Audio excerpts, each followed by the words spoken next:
यह बात आज से करीब 30 साल पहले की है। मेरे गांव की ही बात है जो बिहार में है। उन दिनों हमारे गांव में बिजली नहीं थी। शाम होते ही पूरा गांव एक खामोश चादर ओढ़ लेता था। सुबह सूरज उगने से पहले ही सब उठ जाते और शाम 6 बजे तक खेतों का सारा काम निपटकर घर आ जाते थे। कोई रात को बाहर नहीं निकलना चाहता था, क्योंकि 8 बजते ही ऐसा घना अंधेरा छा जाता मानो आधी रात हो। आसपास कुछ दिखाई नहीं देता था, जैसे पूरा गांव काली स्याही में डूब गया हो। शाम को लोग अक्सर के घर के सामने चाय की दुकान पर बैठकर गपशप करते थे। ऐसी ही एक शाम थी। दिन भर के काम के बाद सब आराम कर रहे थे। तरह तरह की बातें हो रही थी। फिर धीरे धीरे बात भूत प्रेतों और चुड़ैलों पर आ गई। अरे, मुझे भी मिली थी एक चुड़ैल। मैंने जोर से चिल्लाया और वो भाग गई। मैं डरता हूं क्या किसी से? अच्छा, कैसे भाग रही थी? पैर उल्टे थे क्या उसके? मैंने सुना है कि भूतों के पैर उल्टे होते हैं। पैर उल्टे? हाँ, उल्टे ही तो थे। उल्टे ही तो थे पैर। पक्का भूत ही देखा था ना?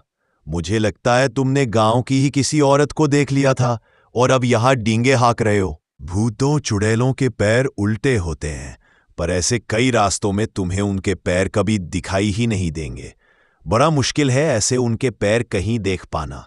और हां, अगर सच में कभी किसी आफत से पाला पड़ जाए तो वो तुम्हें कितना भी बुलाए, कितना भी आवाज दे, उसका जवाब मत देना। और ना ही तुम उसे बुलाना, वरना तो फिर खैर नहीं। काका, उनकी आवाज पर कौन जवाब देगा भला? कोई पागल थोड़ी ना है। वो अपनी आवाज में थोड़ी ना बुलाते हैं। वो तो तुम्हें किसी जाने पहचाने दोस्त या रिश्तेदार की आवाज में बुलाते हैं, तभी तो लोग उनका जवाब दे देते हैं।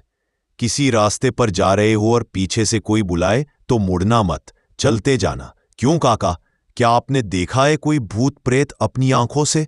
सिर्फ देखा ही नहीं है, बल्कि मौत के हाथों से अपनी जिंदगी छीन कर लाया हूं। क्या हुआ था काका आपके साथ? बताइए ना काका। ये बात इस गांव से 5 किलोमीटर दूर अमरपुर गांव। मैं शहर से लौट रहा था, तभी तूफान शुरू हो गया। गांव की है। जब मैं जवान था, एक बार मैं ऐसे ही चला जा रहा था। आसमान की ओर देखा। राख के रंग का आसमान बादलों से घिर रहा था। चारों ओर की हवा जैसे थम गई थी। मैं समझ गया कि तूफान आने वाला है, लेकिन भागलपुर पहुंचना अभी बहुत दूर था। मैंने अपनी चाल तेज की, लेकिन ज्यादा दूर तक जा नहीं पाया। अचानक जोर का तूफान आ गया। साथ ही लगातार तेज बिजली कड़कने लगी और थोड़ी ही देर में मूसलाधार बारिश शुरू हो गई। सामने का रास्ता बारिश की मोटी परत में छिप गया। बारिश की बूंदें चाकू की तेज धार की तरह मेरे शरीर पर गिर रही थी। शायद अब रुकना पड़ेगा। बारिश बहुत तेज हो गई। मैंने सोचा बारिश से बचने के लिए मैंने नजर घुमाकर इधर उधर देखा।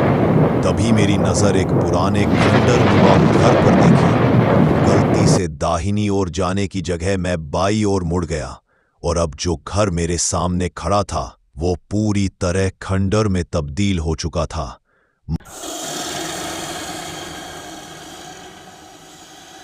जैसे पहले कई सालों से ये घर वीरान पड़ा हो। उसकी काली दीवारें और टूटी हुई खिड़कियां डरावनी लग रही थी।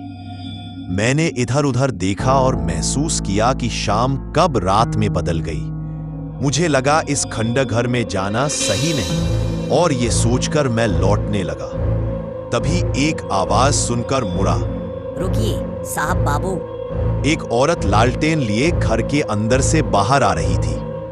पहले तो मुझे थोड़ा डर लगा, लेकिन आग की रोशनी देखकर थोड़ी हिम्मत आई। इतनी बारिश में कहाँ जा रहे हैं? इधर आ जाइए।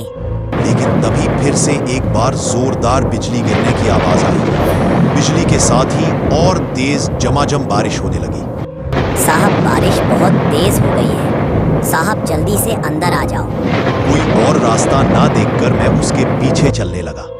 घर के चारों ओर से अजीब अजीब आवाजें आ रही थी, जैसे कोई फुसफुसा रहा हो या कोई जानवर करा रहा हो। ये कैसी आवाजें हैं? साहब, कोई जानवर होगा, आप उन पर ध्यान ना दीजिए, अंदर आ जाइए। ये पीछे चल पड़ा। फिर एक कमरे में जाकर उसने बत्ती रख दी। कमरे में बस सामान के नाम पर एक चौकी पड़ी थी। मैं संकोच कर रहा था। यहाँ आकर बैठो साहब। मैंने पीछे आसमान की तरफ देखा तो अभी भी जोरदार बारिश हो रही थी। मैं ना चाहते हुए भी वहां बैठ गया। वो औरत मुझसे 2 हाथ की दूरी पर खाट पर बैठी थी और मेरी तरफ देखते हुए कहा, साहब डर लग रहा है क्या? एक गहरी सांस लेते हुए मैंने कहा, नहीं। मैंने चारों तरफ इधर उधर नजर घुमा कर देखा। मुझे उस घर में उस औरत के सिवा और कोई नजर नहीं आ रहा था। मैंने थोड़ा घबराहट के साथ उससे पूछा, आपके सिवा और कोई दिखाई नहीं दे रहा? बाकी सब कहीं बाहर गए हैं क्या? नहीं, यहाँ कोई और नहीं रहता मेरे सिवा। मैं ये अकेले ही रहती हूँ। ये सुनकर मुझे बहुत हैरानी हुई। यहाँ मुझे इस घर में औरत के साथ बैठे हुए भी एक अलग ही डर लग रहा है। और ये औरत इस घर में अकेली रहती है, पर क्यों?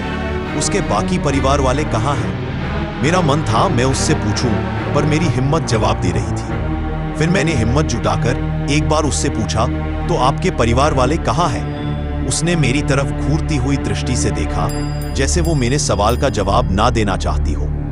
मेरे परिवार में कोई नहीं बचा है। सबकी मृत्यु हो चुकी है। बस मैं ही हूँ जो यहाँ रहती हूँ। पर कैसे? क्या हुआ था? एक दुर्घटना में मेरे परिवार की मृत्यु हो गई थी। कैसी दुर्घटना? क्या हुआ था उनके साथ? उस दिन ऐसी ही घनघोर बारिश हो रही थी।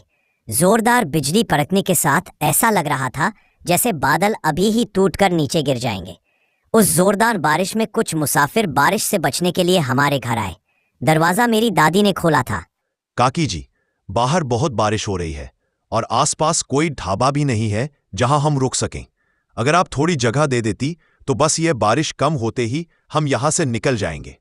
मेरी दादी को उन पर बहुत तरस आया और उन्होंने उन्हें घर में रुकने की इजाजत दे दी। वो लोग राहगीर थे, शायद सामान पहुंचाने ले जाने का काम करते थे। काफी देर से जोरदार बारिश हो रही थी। इस वजह से ठंड भी बहुत थी और वो लोग बिल्कुल भीग चुके थे। इसलिए दादी माँ ने मुझे उनके लिए चाय बनाने को कहा। मैं चाय बनाकर उन सभी को चाय दी, लेकिन उन्हें देख ऐसे लगा जैसे उनकी नजरें मुझे ही घूर रही हैं। मैंने उनको चाय दी और चुपचाप अंदर चली गई, जब तक मैं उनकी आंखों की दृष्टि से ओझल नहीं हुई तब तक वो मुझे देखते ही रहे। मुझे उनकी नजर ठीक नहीं लगी। मैंने दादी माँ को कमरे में बुलाया और उनसे कहा, दादी मुझे ये लोग ठीक नहीं लगते। आपको उन्हें नहीं रोकना चाहिए। बेटा ये लोग मुसाफिर हैं, इतनी बारिश में कहाँ जाएंगे? बारिश बंद होते ही ये लोग निकल जाएंगे। तुम चिंता मत करो, तुम अपने कमरे की चटकनी लगाकर सो जाओ। ज्यादा चिंता मत करो। लग रहा था जैसे दादी माँ नहीं मानेंगी। मैंने अपने कमरे में जाकर कमरे का दरवाजा अंदर से बंद कर लिया। 2 घंटे की नींद के पश्चात मुझे एक जोरदार चीख की आवाज आई थी। वो चीख बहुत भयानक थी, जैसे कोई किसी को मार रहा हो। इस चीख से मेरे अंदर तक की रूह कांप गई हो जैसे। मैं दरवाजा खोलने के लिए उस तरफ गई, पर पता नहीं कैसे मेरे दिमाग ने कहा, पहले खिड़की खोलकर देखते हैं। जब मैंने खिड़की से देखा तो मैं बहुत डर गई। मेरे सामने एक बहुत भयानक मंजर था। उन लोगों ने मेरे परिवार को मार डाला। वहां जमीन पर सबकी लाशें पड़ी थी, खून से लथपथ। ये देखकर मेरी चीख निकल पड़ी। मेरी चीख की आवाज सुनकर उन लोगों की दृष्टि मेरी तरफ पड़ी और वो अब मेरी ओर आने लगे। मैंने फटाफट खिड़की का दरवाजा बंद किया। मैंने उसी खिड़की से छलांग लगा दी। और उसके बाद क्या हुआ? बताओ ना। सबके बाद वो लोग वहां से चले गए और इस तरह मैं अकेली रह गई। मन ही मन सोचते हुए, बहुत बुरा हुआ इनके साथ। मैंने अपनी नजर उस कमरे में घुमाई जहां मैं बैठा था। जैसा उस औरत ने बताया, यह कमरा बिल्कुल वैसे ही था। आगे की साइड इसके दरवाजे के पास एक खिड़की थी और पीछे की साइड भी एक खिड़की थी। मैंने उससे पूछा, कहीं यह कमरा वहीं तो नहीं? यही वो कमरा था और वो सामने वाली खिड़की जिससे मैं छलांग लगाकर भागी थी। आजकल तो लोगों पर विश्वास करना ही मुश्किल हो गया है। लगातार भागता रहा और आखिरकार भागते भागते मैं अपने गांव पहुंच गया।